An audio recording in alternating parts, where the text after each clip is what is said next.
Good afternoon and welcome everyone to this live session. Hope you guys are doing fine. So in today's class we are going to deal with these editorials. Let me just give me 1 minute, guys.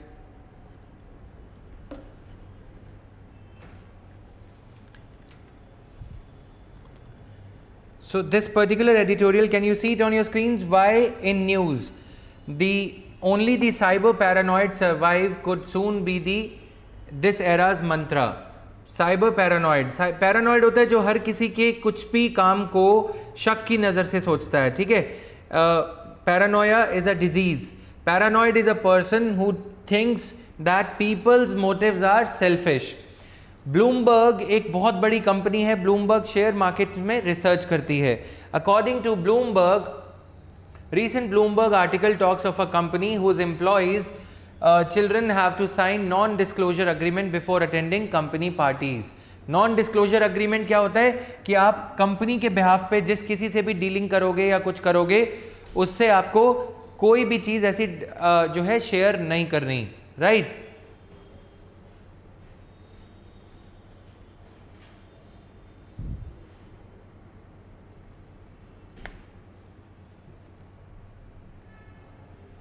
कोई भी ऐसी चीज आपको share नहीं करनी. Now San Francisco based Payward Inc employees not allowed to share the physical location of the office with anyone. तो ये जो कंपनीज हैं ये क्या कर रही हैं? साइबर पैरानोया प्रैक्टिस कर रही हैं, राइट. समझ में आ रहा है?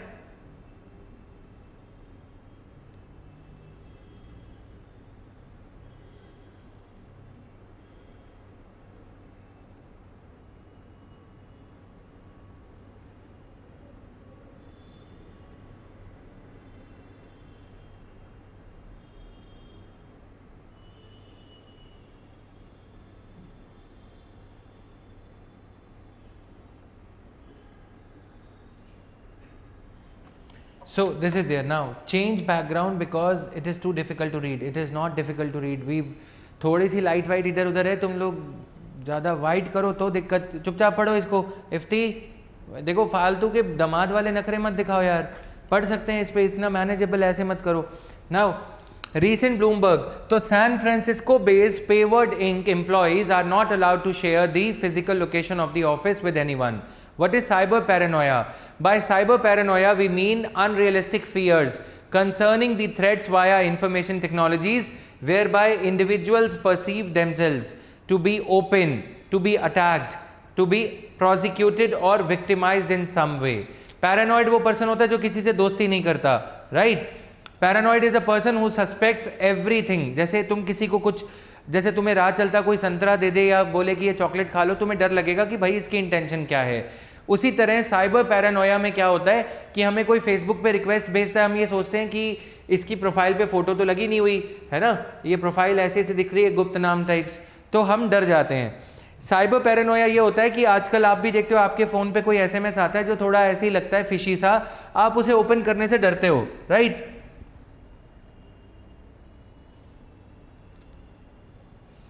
Clear? So this is there.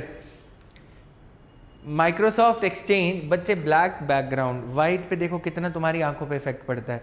अब वो रिसर्च करके मैंने 2 लाइट्स उधर पीछे लगी हुई थी, जो 2 लाइट्स पीछे लगी हुई थी उसको आगे करवा दिया और 2 लाइट्स एक्स्ट्रा और लगवा दी ताकि ये थोड़ा क्लियर हो जाए.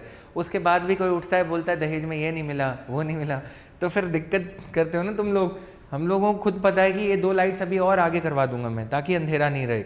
वाइट जो ऊपर आ रहा है वो नहीं रहे. अब फिर भी तुम लोग तंग करते रहते हो.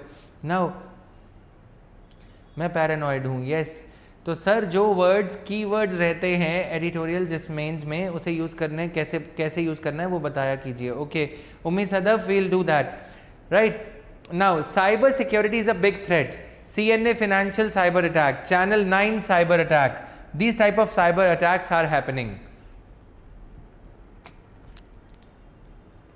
Why unrealistic fears concerning threat is increasing. Cyber security has been a big concern for years. The attacks and therefore the paranoia has exploded in recent months.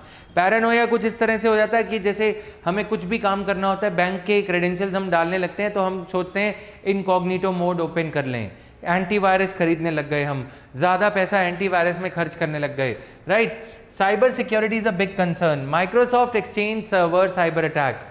Crucial information of the customers and citizens such as email addresses, passwords, etc. were exploited. Channel 9 cyber attack. Many live broadcasts on the channel were disrupted. CNA channel 9 के जो live broadcast चल रहे थे उसको disrupt कर दिया गया. CNA financial cyber attack. It fell prey to skillfully crafted ransomware. Ransomware क्या होता है कि वो आपके सिस्टम में जो फाइल्स हैं, ये फोल्डर है, उसको वो लॉक कर देता है, फोल्डर को लॉक कर देता है और आपको बोलता है कि पैसे दो, इतने पैसे बिटकॉइन के वे में जमा कराओ, तब तुम्हारा ये जो फोल्डर है वो ओपन होगा, उसमें जो फाइल्स हैं आप एक्सेसिबल कर पाओगे, अदरवाइज आप एक्सेसिबल नहीं कर पाओगे, राइट.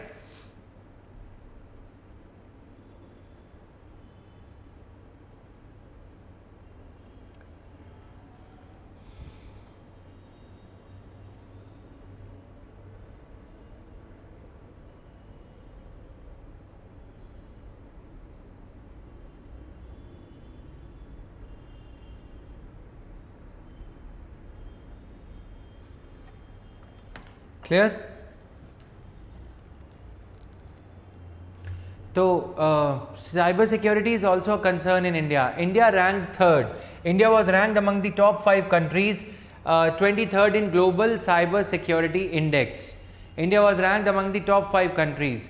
तो 3 तरह के इंडिसेस हैं, 3 तरह के इंडेक्स हैं, उनमें इंडिया की रैंकिंग काफ़ी पुअर थी, right. Recent cyber attack in India, Air India, then Pimpri Chinchwad, then एग्रीगर, ये तरह के अटैक्स देखने को मिले हैं, right. Cyber security is also concern in India. India ranks third in terms of the highest number of internet users in the world after USA and China.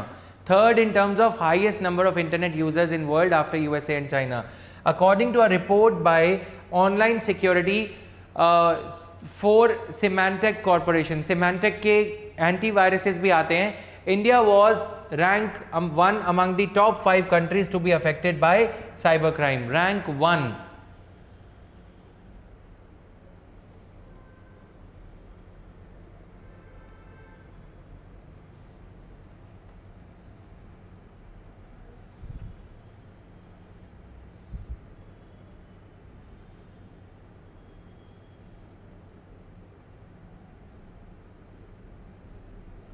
ठीक है, ये सारे रैंक्स को एक बार नोट करो.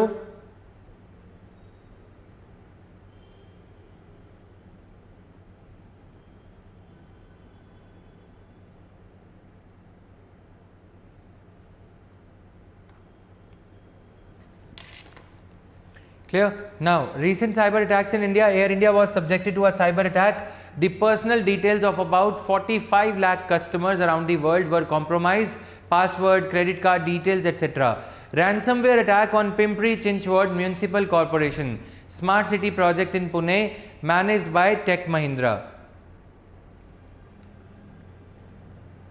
Okay, according to the editorial lessons for cyber attack, the advent of the cloud, public clouds are replete with misconfigurations. Public cloud क्या होता है? जैसे G ड्राइव में आप जो डेटा सेव करते हो तो गूगल का वो अपना एक क्लाउड बना हुआ है, ठीक है, गूगल का क्लाउड है, उसमें तुम्हारा ये छोटा सा नाम का फोल्डर है इफ्ती नाम का, ठीक है. अब ये छोटा सा हमारा भी फोल्डर बना हुआ है जेवी नाम का. ऐसे ही बड़ी बड़ी जो कंपनीज हैं, जैसे अमेजन है, अमेजन का तो अपना AWS है, जैसे फ्लिपकार्ट है, फ्लिपकार्ट का बहुत बड़ा फोल्डर वहाँ पे क्लाउड में है. जब कभी कोई फ्लिपकार्ट का एम्प्लॉई उसको एक्सेस करना चाहता है तो यहाँ कमांड जाती है और ये सर्वर यहाँ पे डेटा वापस भेजता है, ठीक है. दिक्कत क्या है, पहले फ्लिपकार्ट का डेटा चाहिए था तो फ्लिपकार्ट के सिस्टम को हैक करना होता था, ठीक है. सिर्फ फ्लिपकार्ट का अपना डेटा इन हाउस सिस्टम में सेव होता था या कंपनीज अपना सर्वर बनाती थी, इन हाउस सर्वर, जो क्लाउड को नहीं देती थी. क्लाउड क्यों लाया गया? इकोनॉमीज ऑफ स्केल के लिए, कि हर कंपनी अपना अपना हार्ड डिस्क बनाएगी, सर्वर बनाएगी. उससे बढ़िया है कि एक बड़ी कंपनी बनाओ जो सिर्फ सर्वर बनाएगी. और जैसे उबर है, उबर का जो भी डेटा है कस्टमर का वो उबर के इन हाउस सेव नहीं होता. जोमैटो का डेटा जोमैटो में इन हाउस सेव नहीं होता. ये सभी डेटाज अपने अपने सिस्टम पे सेव कराते हैं, सिस्टम पे सेव करने के बाद ये सारा डेटा क्लाउड में चला जाता है, और जब कभी इनके एम्प्लॉयज़ को डेटा चाहिए होता है यहाँ से एंटर मारते हैं और सारा डेटा वैसे ही आ जाता है जैसे तुम्हारा जी ड्राइव का डेटा आ जाता है। इंटरनेट कनेक्टिविटी चाहिए होती है बस, ठीक है। इसमें प्रॉब्लम क्या आती है, प्रॉब्लम ये आती है कि जब पहले तो ये था कि अच्छा जोमेटो का डेटा चाहिए तो स्विगी को जोमेटो का डेटा चाहिए होगा। स्विगी क्या करता था कि जोमेटो पे अटैक करेगा, एग्जाम्पल, ठीक है। भैयाजू को धन अकेडमी का डेटा चाहिए, धन अकेडमी को भैयाजू का चाहिए, तो दोनों एक दूसरे से खेलते थे। अब क्लाउड ने ये कहा, क्लाउड कंपनीज जो हैं, क्लाउड कंप्यूटिंग कंपनीज, उन्होंने ये कहा कि तुम अपने अपने सिस्टम को सिक्योर करोगे, 24 bit VeriSign security company से कॉन्ट्रैक्ट करवाओगे कि आपकी वेबसाइट हैक प्रूफ है, उसमें बहुत पैसे लगेंगे। हम आपको 108 बिट या उससे भी बढ़िया एन्क्रिप्शन देते हैं कि आपका डेटा कोई हैक नहीं कर पाएगा, ठीक है, आपका डेटा कोई हैक नहीं कर पाएगा। इतनी बढ़िया कहाँ, 24 एसबीआई का जो सिस्टम है 24 बिट एनक्रिप्टेड है वेरी साइन कंपनी के जरिए, ये सबसे बेस्ट माना जाता है। लेकिन इस चीज के एसबीआई को हर महीने 150 से 200 करोड़ रुपए मेंटेन करने के लिए देने पड़ते हैं, सिर्फ इस सिस्टम के द्वारा वेबसाइट को हैक प्रूफ करवाने के लिए देने पड़ते हैं। क्लाउड यहाँ पे बढ़िया चीज प्रोवाइड करता है। क्लाउड में क्योंकि इतनी सारी कंपनीज का डेटा इकट्ठा हो रहा है, तो क्लाउड उतने से कम पैसे में 150 से 200 करोड़ में, मान लो 60-70 करोड़ एसबीआई से लेगा, 60-70 करोड़ जोमेटो से, उबर से लेगा, और उससे बढ़िया सिक्योरिटी प्रोवाइड करेगा। क्यों? क्योंकि क्लाउड कंपनी जो सबका डेटा सेव कर रही है उसके पास में नेगोशिएटिंग पावर आ गई, वो बल्क डील करेगा सबके बिहाफ पे, और एन्क्रिप्शन कंपनी से बोलेगा कि मैं तुम्हें इतना सारा डेटा सेव करवा रहा हूं, तुम्हें 10,000 करोड़ की डील दे रहा हूं, या 500, 700, 800, 1000, 1500, 7500 करोड़ की डील दे रहा हूं, तो तुम मेरे को ये डील कम करके दो और सिक्योरिटी फीचर्स बेटर कर दो। जैसे होता है ना कि एक पेंसिल खरीदनी है तो कम ज़्यादा दाम लगेगा, अगर 1000 पेंसिल एक साथ खरीदनी है तो डिस्काउंट मिलेगा, बल्क डिस्काउंट मिल जाता है। लेकिन जो क्लाउड डेटा है, मिसकॉन्फ़िगरेशंस हैं उसमें, पॉइंट नंबर 1। दूसरा, मिसकॉन्फ़िगरेशंस के अलावा हैकर्स के पास अब ज्यादा इंसेंटिव है। अब हैकर क्या करते हैं, हैकर ये करते हैं कि भैया हम तुम्हें इतना डेटा देते हैं, हम तुम्हें जोमेटो का डेटा चाहिए, तुम्हें स्विगी का डेटा चाहिए, तुम्हें उबर का ट्रांसपोर्ट का डेटा चाहिए, तुम्हें कॉलेजेस का डेटा चाहिए, हम इस कंपनी में जिसके पास सबका डेटा है क्लाउड में अटैक करते हैं, राइट। अब क्लाउड में अटैक किया, सभी का डेटा एक साथ मिल जाएगा, छोटे छोटे फ्लिपकार्ट को अटैक करने की, उबर को अटैक करने की जरूरत नहीं है। समझ में आया? समझ में आया? तो हैकर्स के लिए भी इंसेंटिव है। प्रोफेशनल हैकर अपनी एक पेंसिल शार्पन करने के लिए एनर्जी वेस्ट करता था, right.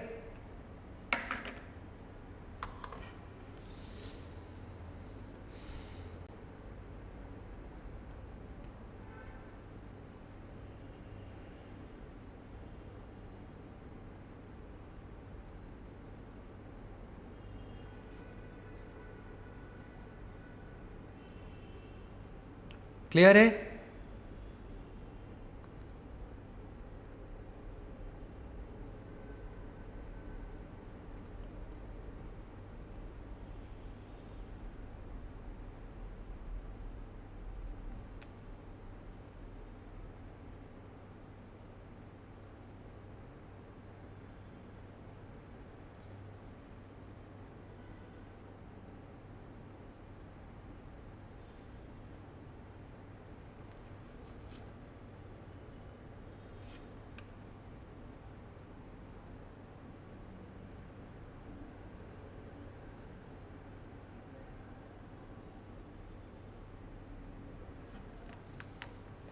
So these things are there. Now coming to the other aspects,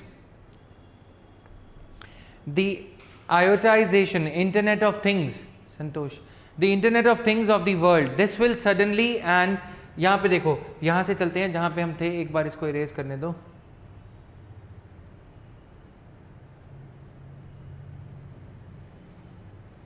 The advent of the cloud, public clouds are replete with misconfigurations, and the fact that they enabled computing at a large scale implies that breaches can happen at such a scale. मैंने तुम्हें scale वाला point बता दिया कि पहले एक का, अब तुम्हें बोला जाए कि तुम पहले आईएएस की तैयारी करो, तुम्हें एसडीएम बना देंगे, तुम करोगे? नहीं करोगे। तुम्हें बोला जाए कि तुम आईएएस की तैयारी करो, तुम्हें पब्लिक सेक्टर अंडरटेकिंग का, सभी चीज़ों का तुम्हें एक्सेस मिल जाएगा, है ना?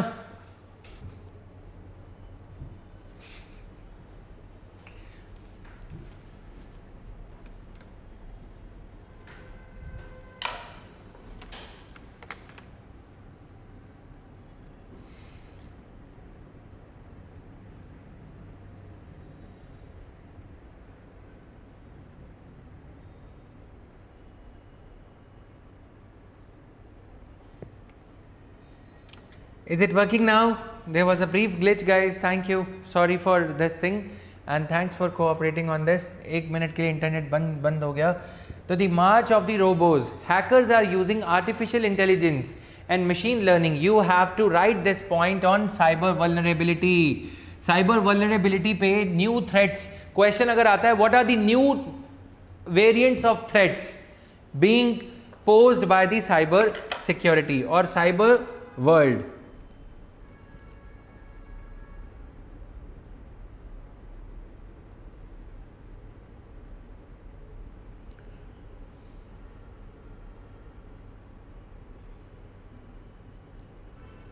What are the new? ठीक है, इनको एक बार पॉइंट्स को देखो.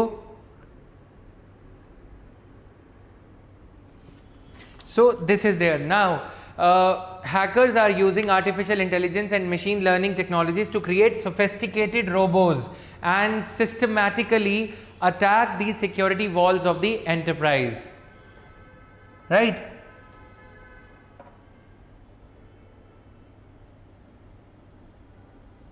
Clear?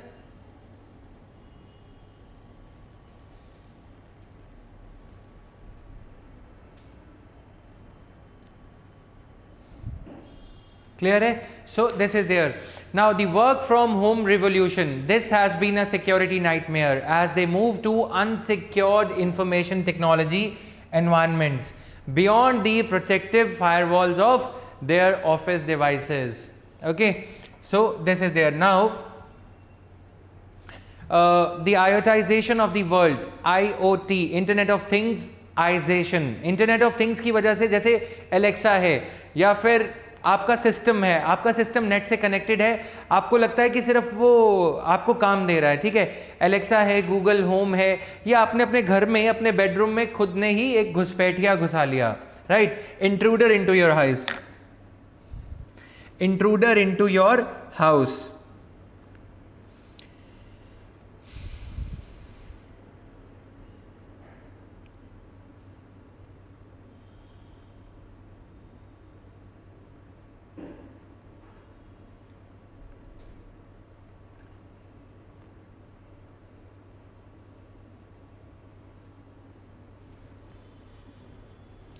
So these things are there. Now coming to the other aspects, अब बाकी की चीजें देखें.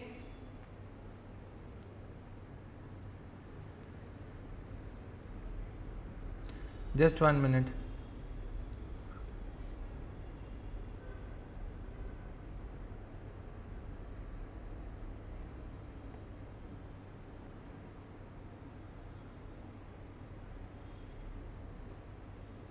Just a minute, guys. Just 1 minute.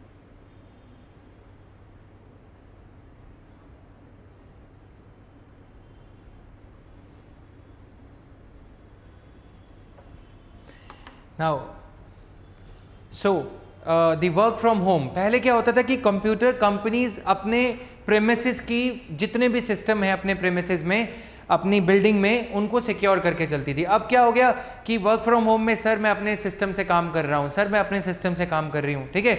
उसमें क्या होता है कि अपने सिस्टम में फिर तरह तरह के सॉफ्टवेयर्स हैं या कुछ हैं, तो ये गूगल होम जो भी चीज़ें चल रही हैं उसकी वजह से दिक्कत है, राइट?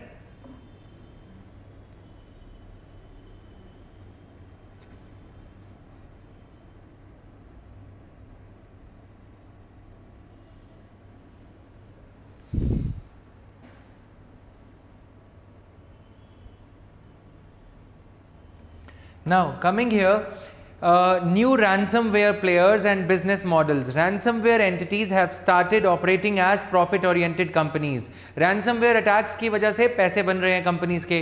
कंपनी ये बोलती है कि $10 जमा करवाओ या फिर कुछ ऐसा कराओ तो ये चीजें हो जाएंगी. तो अब पेगासस अटैक टाइप्स, ठीक है, पेगासस तो और भी डेंजरस है. इस वजह से ये एडिटोरियल भी पेगासस की वजह से, शायद ट्रिगर फैक्टर इसके पीछे पेगासस रहा होगा. Advent of the cloud, public clouds are replete with the misconfigurations and the fact that they enabled computing at a scale implies that breaches can happen at such a scale. The march of robots. Now measures taken by Indian government, National Cyber Security Policy 2013. बच्चे इस पे 2014 में question आया था that it is way too, National Cyber Security Policy 2013 is way too ambitious. Okay, it is way too ambitious. So when we say that it is way too ambitious, इसका मतलब ये है कि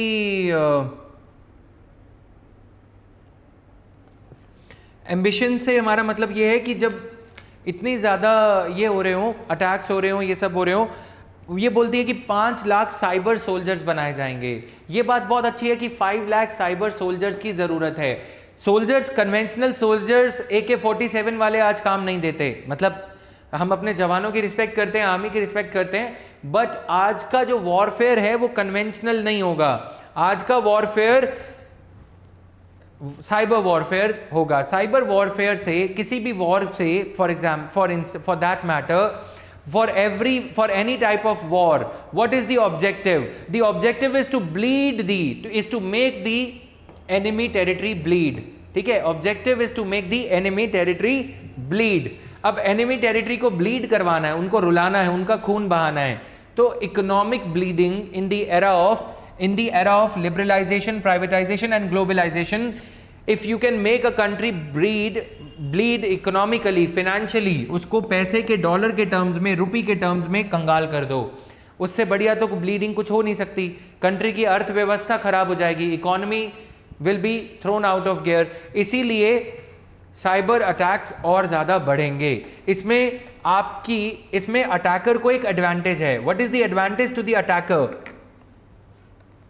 अटैकर के पास ये एडवांटेज है कि उसकी खुद की कैजुअलिटीज 0 हैं.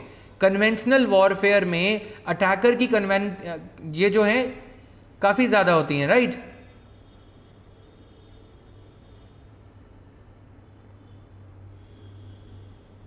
कन्वेंशनल वॉर में अटैकर की भी, जैसे अगर चाइना हम पे वॉर करता है तो चाइना की भी कैजुअलिटीज होंगी. पाकिस्तान अगर प्रॉक्सी वॉर लड़ता है टेररिस्ट को भेज के, तो भी उनकी भी तो दिक्कत है ना,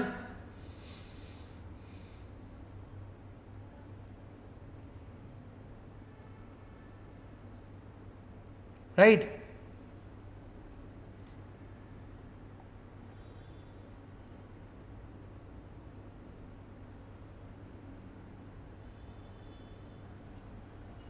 है ना? तो ये सारी चीज़ें हैं यहाँ पे. नाउ अब दिक्कत ये आ जाती है कि जब हम साइबर सिक्योरिटी के एरा में हैं, फिर हम राफेल भी खरीदें, एक नया डायमेंशन जो कि बहुत ही डेंजरस है. न्यूक्लियर वेपन्स बनाने से इतना कुछ नहीं होगा. अगर मान लो हमें पता भी लग जाता है कि ये चाइना ने हमारे ऊपर साइबर अटैक किया, या बायो टेररिज्म आप देख रहे हो, कोरोना को कहा जा रहा है कि शायद ये चाइना की ही देन है, चाइना ने ही ऐसा किया है हमारे साथ. तो अब अगर हमें पता भी लग गया कि चाइना ने हमारे ऊपर अटैक किया है, तो अगर हमारे न्यूक्लियर वेपन सिस्टम जो कि इंटरनेट ड्रिवन है, वो क्या होते हैं, इंट्रानेट से चलते हैं. इंट्रानेट मतलब वो एक क्लोज्ड इंटरनेट उनका अपना होता है, वो बाहर किसी के साथ शेयर्ड नहीं होता, बहुत ही सिक्योर्ड होता है, राइट? अगर चाइना ने उस इंट्रानेट को हैक कर लिया, जो कि पॉसिबल है, यूएसए ऐसा कर चुका है, फर्जत भी बोल रहा हूँ, चाइना का जो ये ईरान का जो न्यूक्लियर रिएक्टर है उसके साथ यूएसए ऐसा पहले कर चुका है, राइट?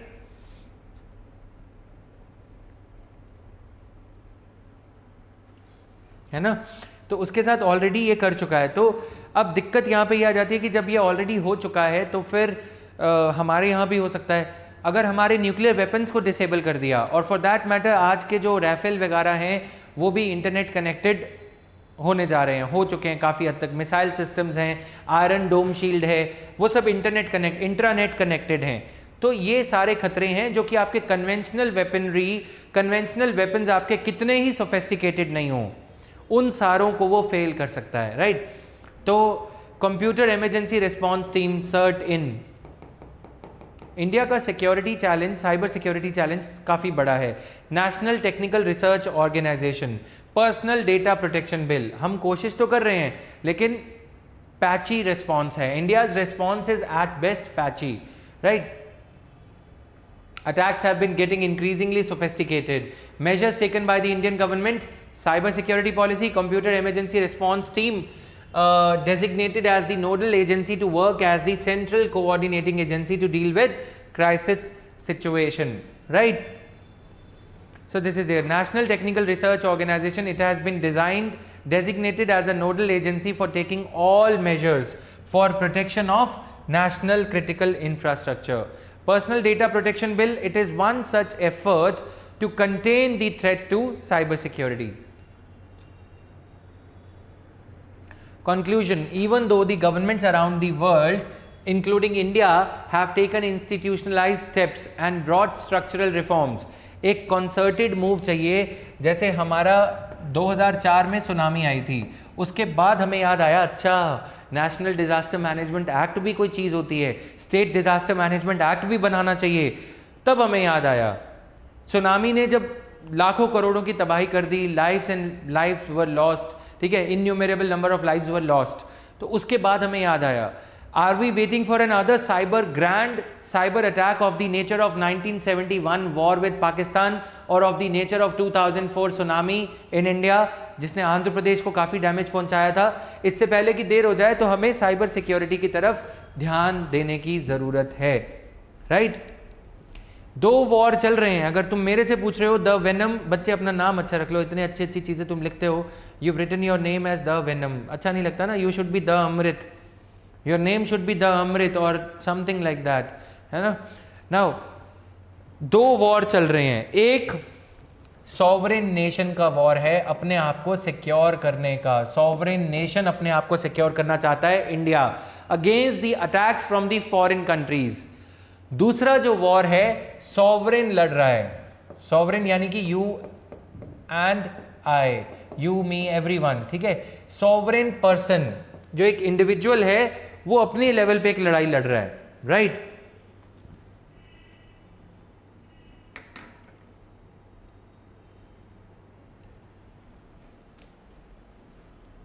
एक सॉवरेन इंडिविजुअल अपने लेवल पे लड़ाई लड़ रहा है। अब इस इंडिविजुअल की लड़ाई और भी मैं ऐसे के वैसे बता रहा हूं, सुन लेना। अब इस इंडिविजुअल की लड़ाई और भी प्रॉब्लम्स हम है, इसको अपनी सॉवरेन सरकार से भी प्रोटेक्शन चाहिए, जहां तक डेटा प्रोटेक्शन लॉ का सवाल है, समझ रहे हो। मतलब हमारी सरकार हमें, बच्चे बात समझना, थोड़ा काव्य अंदाज में कह रहा हूं, अगर नहीं समझोगे तुम्हारी मतलब वो रह जाएगी कि हाँ ऐसा फिनोमिना भी देखा जा सकता था, हमने क्यों नहीं देखा। देखो हमारी sovereign government, sovereign elected, sovereign मतलब we the people of India, we have elected the government, sovereign elected government हमें डोमेस्टिक एरिना में आई कंपनीज से, डोमेस्टिक एरिना में आई कंपनीज से, फेसबुक से, ट्विटर से बचाने के लिए हमारी प्राइवेसी का, हमारे डेटा का व्हाट्सएप आईटी इंटरमीडियरीज रूल्स, ठीक है, ये बोलते हैं कि सिक्योरिटी के नाम पे, inter state inter nation security के नाम पे हमें बचाने के लिए एक इंडिविजुअल को दोहरी लड़ाई लड़नी पड़ रही है। एक तो अपनी सॉवरेन इलेक्टेड गवर्नमेंट से प्रोटेक्शन चाहिए, जो हम जुडिशरी में केसेस डाल रहे हैं, data protection law, right to privacy, Aadhaar, है ना। दूसरा ये बेचारा इंडिविजुअल इसी के नाम पे इसको सरकार चाइना जैसे खतरों से या बाहर के इंट्रूडर्स, रैंसमवेयर या बाकियों के अटैक से बचाने के लिए सरकार इसी की प्राइवेसी को छीन ले रही है, ठीक है। बाहर से तो हमारी कंट्री पे अटैक होगा, सॉवरेन इंडिया पे अटैक होगा, दूसरा अटैक सॉवरेन इलेक्टेड गवर्नमेंट हमारे ऊपर कर रही है। समझ में आया? समझ में आया तो मतलब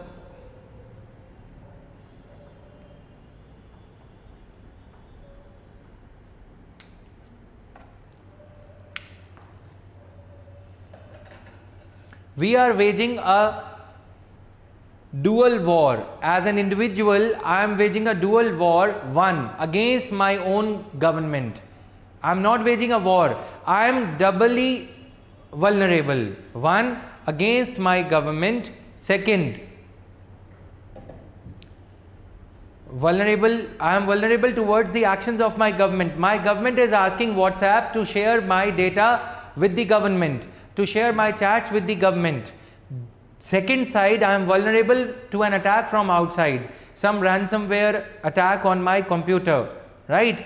तो ये ऐसे में थोड़ा सा ये अंडरस्टैंडिंग ज़रूरी है कि सिटीज़न के साथ अगर, अब इसका जो क्रक्स है वो क्रक्स ये है कि अगर हमें ये वाली प्रोटेक्शन चाहिए, इस खतरे से अगर हमें प्रोटेक्शन चाहिए, इस खतरे से, ये वाले खतरे से, बाहर से जो अटैक होगा, तो हमें इस खतरे को अपने आप को, इस खतरे को हमें एक्सेप्ट करना होगा. मतलब समझ में आया?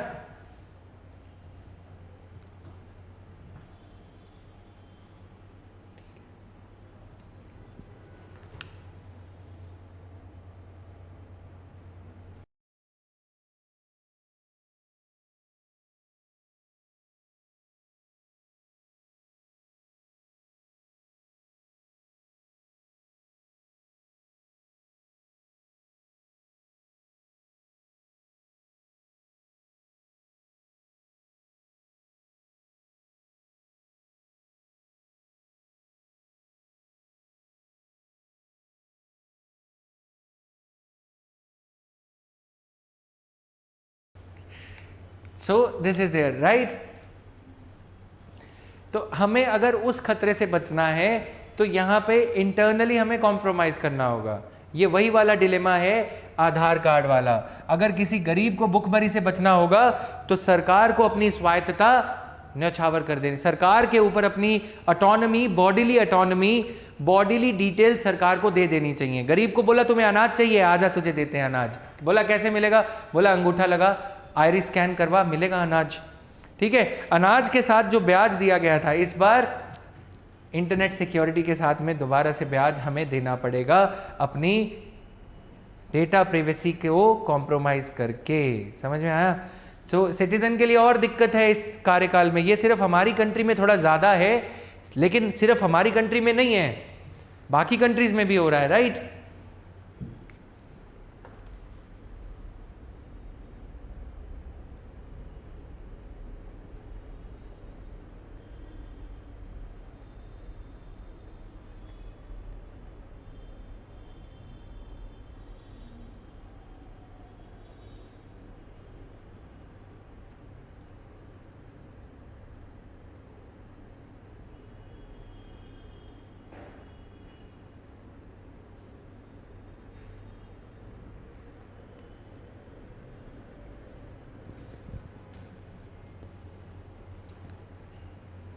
Here, so this is there. Now coming here, mains का question, it is ironic that मैंने इससे भी कई ज्यादा डायमेंशंस ऐड कर दी. ठीक है. Dimensions of cyber vulnerability. What are the various dimensions of cyber vulnerability to which we are exposed as an individual, to which we are exposed as a nation? Done?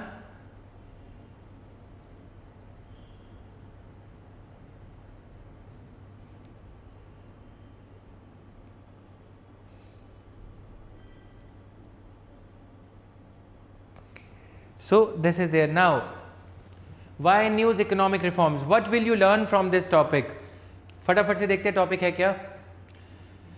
The cup is only half full after 30 years of liberalization. This is a very, very probable topic, my dear students. We have completed, we have successfully or unsuccessfully completed 30 years of our LPG reforms, liberalization, privatization and globalization reforms. India will complete 30 years of economic reforms on 24th July 2021.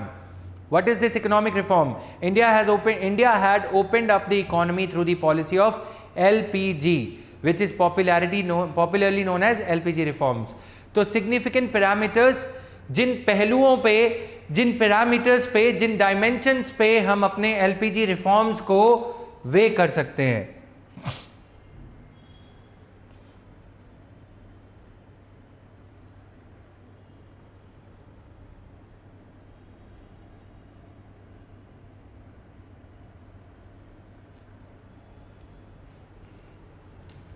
Okay, so this is there. Now inflation, foreign exchange reserves, per capita income increase हुई है कि नहीं है, fiscal deficit पहले से कम हुआ है या इंक्रीज हुआ है, ग्रोथ ऑफ जीडीपी पहले से कम हुआ है या इंक्रीज हुआ है. This is the second editorial in the sequel in the series of these articles, right. Inflation पहले से इंक्रीज हुई है या डिक्रीज हुई है, फॉरेन एक्सचेंज रिजर्व्स पहले से इंक्रीज हुए हैं या डिक्रीज हुए हैं, right.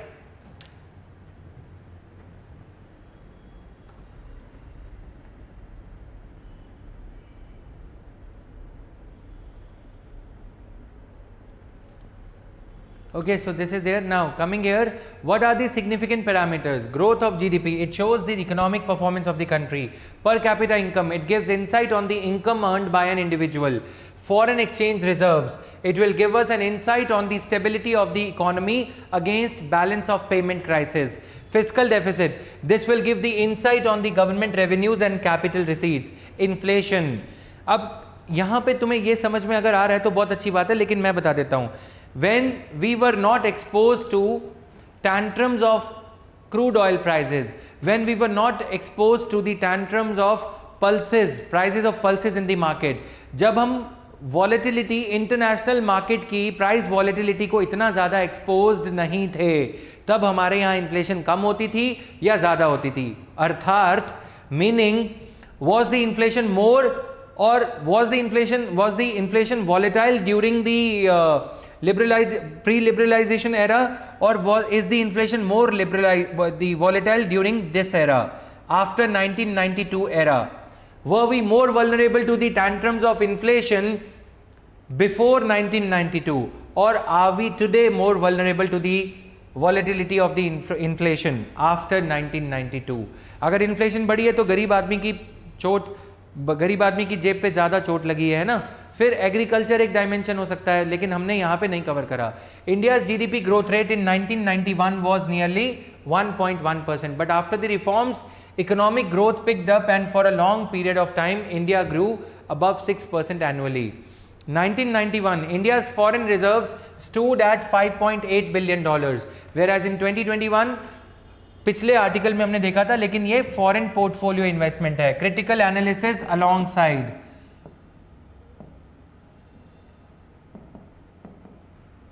critical analysis alongside, right?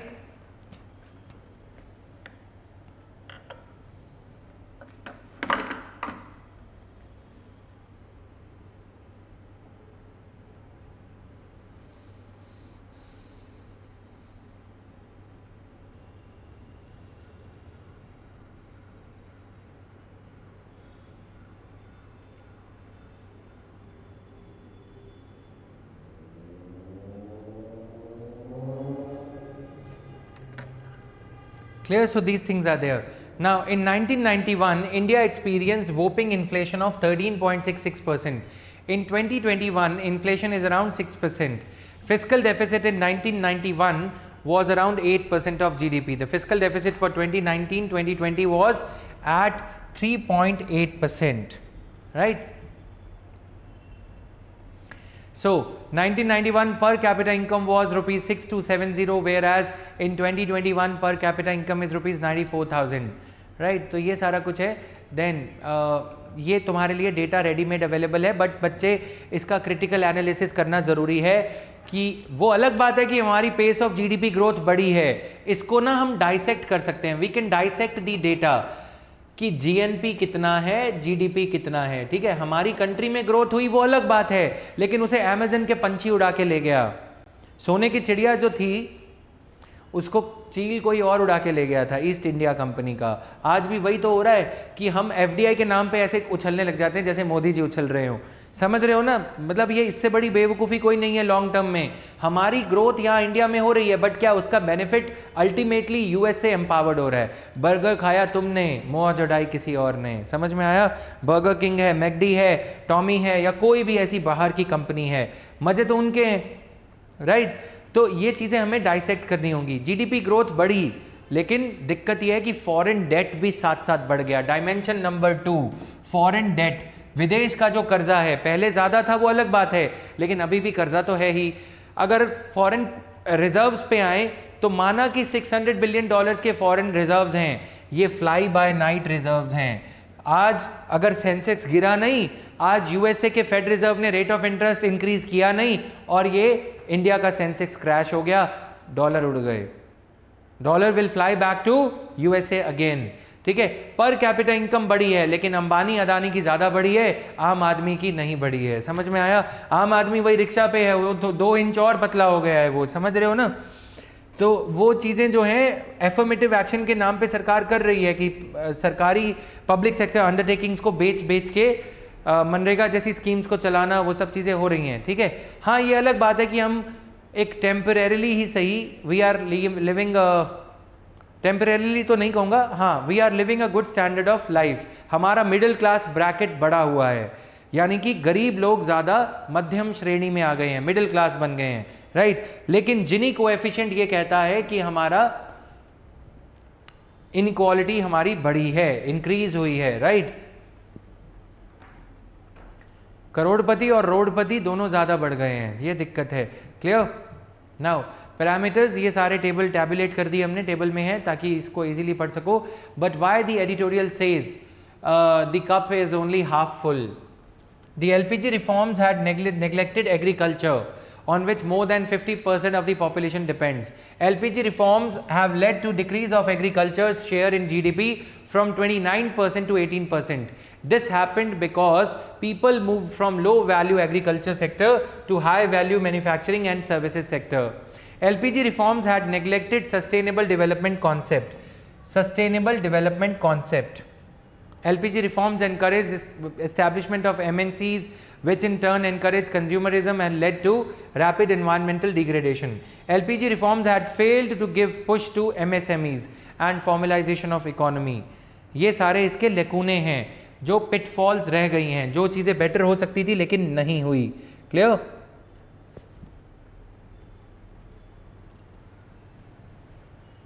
Therefore, it led to the accumulation of the wealth in few hands. Hence, inequality is widening. तो the cup is only half full, agriculture neglect हुआ है, ये points. MSME को push नहीं दिया, ठीक है। लेकिन मैं तुम्हें यहाँ पे ये भी बताना चाहूँगा, 2018 का इकोनॉमिक सर्वे, 19 का इकोनॉमिक सर्वे ये कहता है कि हमारे यहाँ top 1% of the firms GDP में उतना ज़्यादा कंट्रीब्यूट नहीं कर रही जितना ज़्यादा यूएसए में कर रही हैं, जितना ज़्यादा उन्होंने जापान में किया था। मतलब समझ में आ रहा है?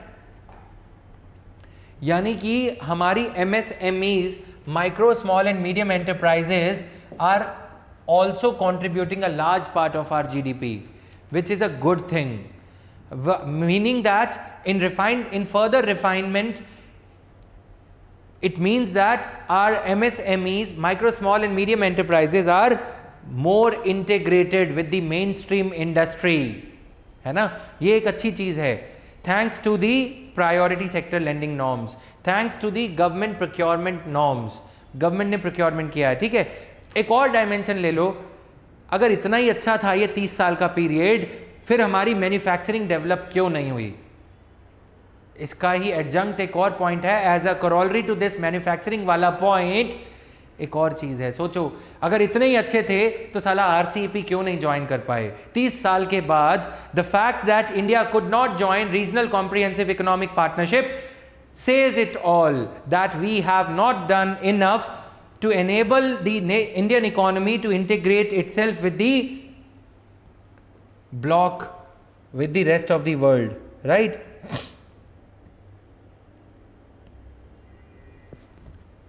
Right, e waste, climate change, ये सब ज़्यादा हुआ है, वो भी अच्छी चीज़ें, अच्छे पॉइंट्स हैं, ठीक है। तो the cup is only half full, agriculture neglected, ये सारी चीज़ें कर ली हमने।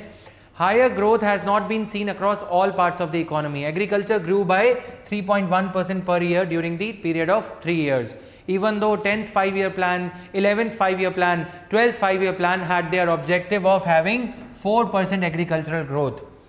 The non-agricultural part of the economy for 30 years period grew by 7.1%. Still the employment of agriculture as of 2019 forms 42.6%. India's economic growth started growing wrong between 2005 and 2009, and then things started growing. India's economic growth story started growing between 2005 and 2009. and then things only worsened between 2008 and 11 in the aftermath of the global financial crisis. The animal spirits, economic survey में ये word use किया गया था, animal spirits to spur the economic activity have gone missing. This can be seen in the fact that the labor participation ratio in Indian economy has fallen from around 48% in 2016 to less than 40% in June 2021. Okay.